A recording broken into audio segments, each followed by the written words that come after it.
नमस्कार, मैं हूं मोहम्मद आसिफ और आप देख रहे हैं SPN9 न्यूज़। SPN9 न्यूज़ में आज बातचीत करते हैं कांग्रेस की।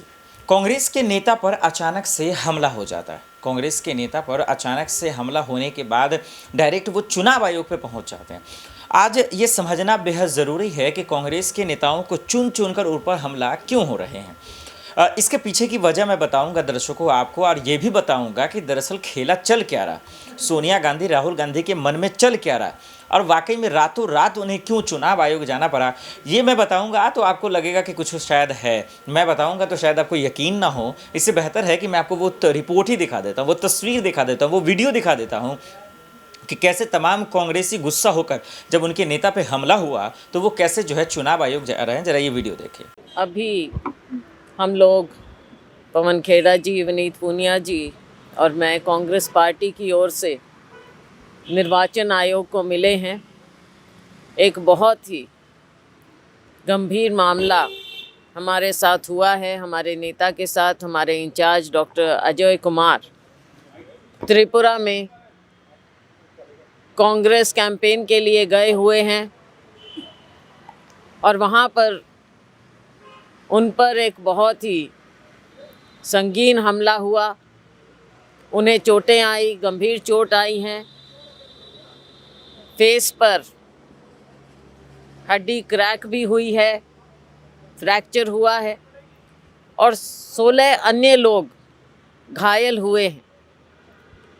एक बाइक रैली निकाली जा रही थी और भारतीय जनता पार्टी के लोगों ने उन पर यह हमला किया।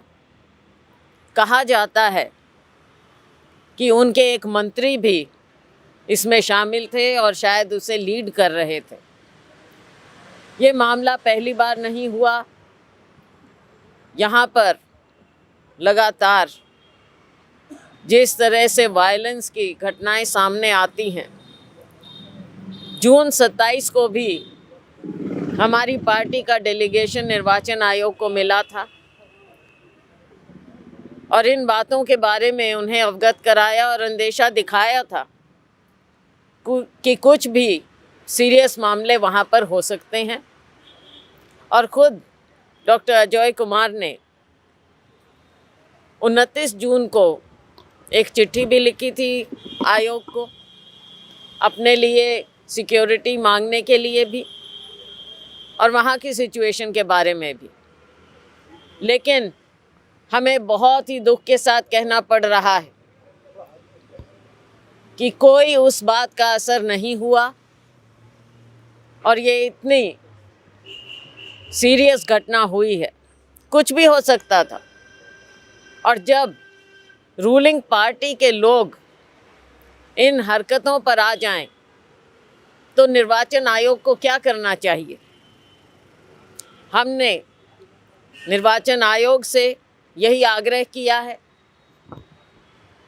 कि एक और जहां उनकी जिम्मेवारी बनती है फ्री और फेयर इलेक्शन करवाने की, साथ में उनकी जिम्मेवारी ये भी बनती है कि सभी नेताओं को और लोगों को, ख़ास तौर से जो रूलिंग पार्टी के नहीं हैं, उनकी सुरक्षा का बंदोबस्त भी होगा।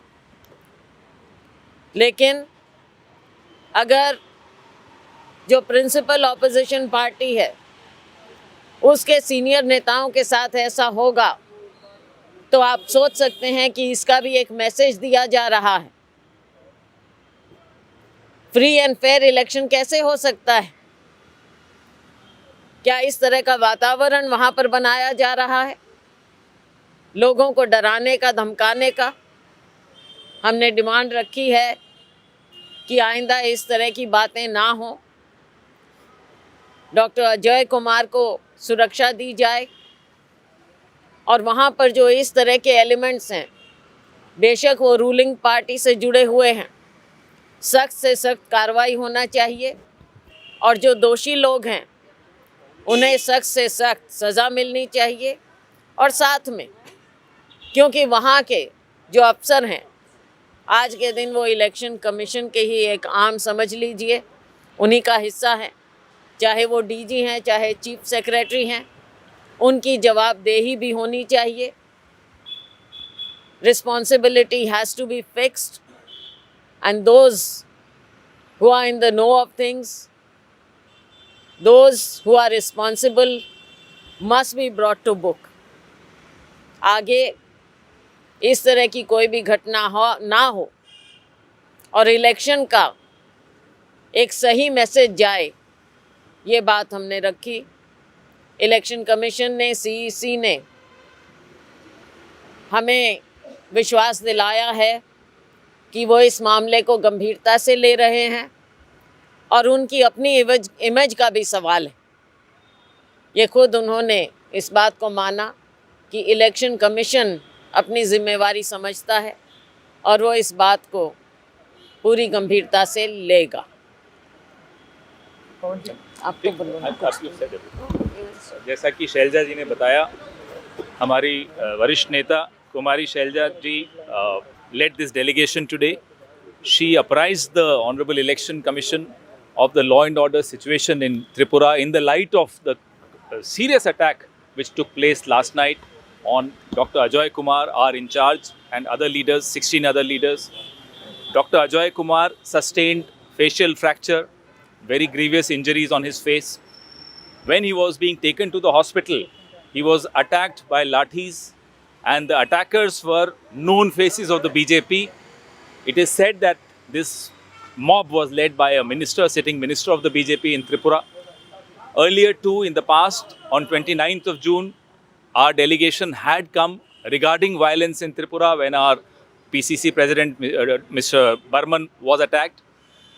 Dr. Ajoy Kumar had also written a letter then to the Election Commission to provide security to all the leaders there and to send in additional central forces.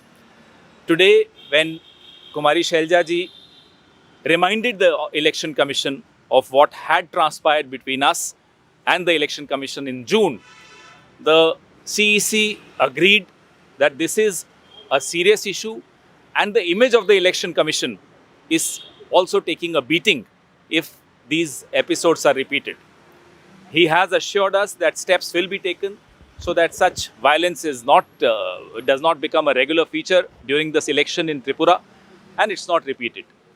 We hope that the Election Commission takes necessary steps to ensure that such violence does not get repeated. Okay, what about the election alliance with the government? Do you... That's a different question that will be addressed and answered to by our General Secretary in charge. Right now, this is a very serious issue because free and fair elections are endangered right now. Thank you. Any other question? शायद Bharatiya Janata party इस बात से डर रही है कि वो election हार रहे हैं, इसीलिए कमज़ोरी की स्थिति से ऐसे कार्य, ऐसी करतूतें की जा रही हैं। Thank you. Thank you. दर्शकों, आपने देखा और आपने देखकर समझ गए होंगे कि ये जिस तरीके से आग बबूला हो रहे हैं, जिस तरीके से गुस्सा हो रहे हैं, दरअसल इसकी वजह ये है क्योंकि उनके नेताओं पर हमला हुआ। यूपी में राहुल गांधी जाते हैं, उन पर हमला होता है। राहुल गांधी भारत जोड़ो यात्रा करते हैं, उनकी सुरक्षा में चूक होती है। कभी कोई आता है, कभी कोई गले लगा कर चला जाता है। आखिर क्यों बार बार अमित शाह जी का कानून इतना कमज़ोर कैसे हो सकता है? सुरक्षा देने के बावजूद इतना कमज़ोर कैसे हो सकता है? सोनिया गांधी सड़कों पे आती हैं, उसके बाद आप देखते हैं प्रियंका गांधी प्रोटेस्ट करती हैं, उनको अरेस्ट कर लिया जाता है, उन पर हमला होता है। तो एक चीज़ तो समझ में आ गया कि दाल में कुछ काला है और इसका जिम्मेदार कोई और नहीं, बीजेपी सरकार है कि आखिर क्यों चूक हो रही है, नेताओं पे हमला क्यों हो रहे हैं। और कभी कभी जब जिस नेता की ज़रूरत होती है तो उनका इस्तीफ़ा ही हो जाता है, चाहे वो गुलाम नबी आज़ाद हो, सुनील जाखर हो, कैप्टन अमरिंदर हो, ये तमाम दिग्गज है। दर्शकों, आपको क्या लगता है कि चुनाव आयोग भले ही कांग्रेस चली गई, लेकिन वाकई में क्या 2024 से पहले कांग्रेस को बर्बाद करने की ये साजिश है? क्योंकि जिस तरीके से पवन खेरा और तमाम नेता और आप कांग्रेसियों को सुन रहे थे अभी इस वीडियो में, तो क्या लगता है आपको कि इसका जिम्मेदार कौन है? हमें कमेंट कर ज़रूर बताइए। साथ ही हमें ये भी बताइए आप कि 2024 में क्या बड़ा खेला होने वाला है, कौन जीत रहा है, कौन हार रहा है, हमें ये भी आप ज़रूर बताएं। लेकिन एक सच्चाई है कि वाकई में 2024 में खेला तो ज़रूर होने वाला है। आज के लिए इतना ही, मुझे दीजिए इजाज़त और आप देखते रहे SPN न्यूज़। नमस्कार।